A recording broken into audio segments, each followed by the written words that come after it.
എല്ലാ പ്രശ്നത്തിനും കാരണം നമ്മുടെ ടോണാണ്. നമ്മുടെ ടോൺ ശരിയല്ല. ലേഡീസിനോടാണ് കേട്ടോ. നമ്മുടെ ടോൺ ശരിയാക്കിയാണ്ടല്ലോ പല കാര്യങ്ങളും സ്മൂത്ത് ആയിട്ട് നടക്കും. ഫോർ എക്സാമ്പിൾ, ഇപ്പൊ നമുക്കൊരു 3000 രൂപയുടെ സാരി വേണം. അപ്പൊ നമ്മൾ നമ്മുടെ ഹസ്ബൻഡിനോട് ചോദിക്കാൻ പോട്ടാ.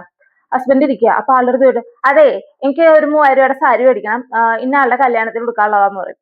അപ്പൊ തന്നെ ചേട്ടൻ ക്വിക്കായിട്ട് റിപ്ലൈയും തരും, പിന്നെ നീ ഉള്ള സാരി കൊടുത്താൽ മതി, ഞാനൊരു സാധനം മേടിച്ചു തരത്തില്ല എന്ന് പറയും. ഇത് കേൾക്കുമ്പോൾ നമ്മുടെ മൂഡ് അങ്ങോട്ട് മാറും. നമ്മുടെ മൂഡ് മാറി കഴിഞ്ഞാൽ വീടിന്റെ മൂഡ് മാറും. അപ്പൊ മൊത്തം പ്രശ്നമായി. ഇപ്പൊ നിങ്ങളുടെ മൂഡും പോട്ടെ, നിങ്ങളുടെ ടോൺ, ഈ ടോണിൽ ചെറിയൊരു ചേഞ്ച് കൊണ്ടുവരാം. പറഞ്ഞുതരാം. ചേട്ടൻ ഇങ്ങനെ ജോലിയൊക്കെ കഴിഞ്ഞ് വന്നിരിക്കുന്ന സമയത്ത് ഓടിപ്പോയിട്ട് പറയരുത്.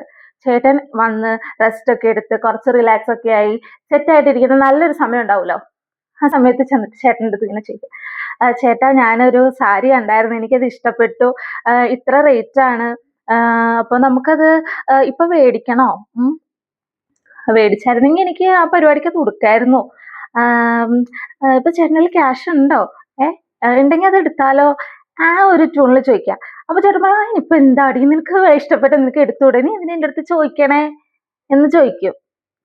ഈ ഒരു ട്രിക്ക് ഒന്ന് പരീക്ഷിച്ച് നോക്കണേ. എന്നിട്ട് സക്സസ് ആയെങ്കിൽ എൻ്റെ കമന്റ് ബോക്സിൽ പറയണം കേട്ടാ. ഒരു എക്സാമ്പിൾ പറഞ്ഞതാ. അപ്പൊ ടോണിൽ ചെറിയൊരു മാറ്റം കൊണ്ടുവന്നു കഴിഞ്ഞു കഴിഞ്ഞാൽ പല കാര്യങ്ങളും സ്മൂത്ത് ആയിട്ട് നടക്കും. ഓക്കെ.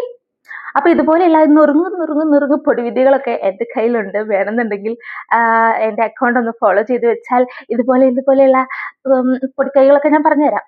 അപ്പം ഇപ്പൊ ഫോളോ ചെയ്ത് വെച്ചാൽ എന്നെ ഇപ്പൊ കാണും. എന്നല്ലെങ്കിൽ നിങ്ങൾ നിങ്ങളുടെ വഴിക്കും പോവും, ഞാൻ എൻ്റെ വഴിക്കും പോവും. അപ്പൊ അടുത്ത വീഡിയോ കാണണമെന്നുണ്ടെങ്കിൽ ഫോളോ ചെയ്ത് വെക്കണം. ശ്വാസം മുട്ട. അപ്പൊ ഓക്കെ, ബൈ.